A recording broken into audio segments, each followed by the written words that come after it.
প্রিয় দর্শক, আসসালামু আলাইকুম। দর্শক, আপনাদের প্রীতীয় শুভেচ্ছা জানিয়ে শুরু করছে আমাদের আজকের প্রতিবেদন। তো দর্শক, দেখতেই পাচ্ছেন আমাদের সামনে এক আপু দাঁড়িয়ে আছে। আমরা তার জীবনের গল্পটা শুনবো, জানবো আপু কেন আমাদের ইউটিউবের মাঝে আসলেন।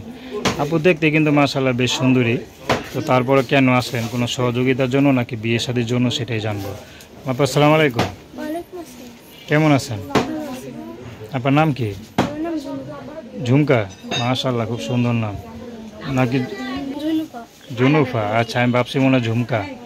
আচ্ছা, যাই হোক, মাশাআল্লাহ আশিটা বেশ সুন্দর। তো জুনফা আফা আমাদের ইউটিউবে কেন আসলেন? অনেক কষ্টে মেজে আসছেন। তো চেহারা দেখা, হাসি দেখা তো মনে হয় না আপনি কষ্টে আছেন। আচ্ছা, তো আপনার জীবনে কি কষ্ট একটু বলেন। আমার জীবনে আম্মুটা অনেক অসুস্থ, বাসা বাড়ি কাজ করে। আচ্ছা, আমার পড়াশোনার অনেক ইচ্ছে ছিল, আম্মুটা অসুখের মধ্যে বিছনায় পড়ে গেছে বলে। কারণ খারাপ লাগে না? তো পড়াশোনা করে কি হওয়ার ইচ্ছা ছিল? ডাক্তার হওয়ার ইচ্ছে ছিল। আচ্ছা, এখন তো ডাক্তার হইতে পারবো না, তার জন্য বিয়ে শাদী করে আচ্ছা, কোনো পছন্দ আছে? কবে না, আমার কোনো পছন্দ নাই যে আমার বিয়ে শাদী করতে চাইবে। তার কাছে আপনি বিয়ে বসবেন। সে যদি বুড়া হয়? বুড়া হইলে হোক ভাই, মনে মতো মানুষ।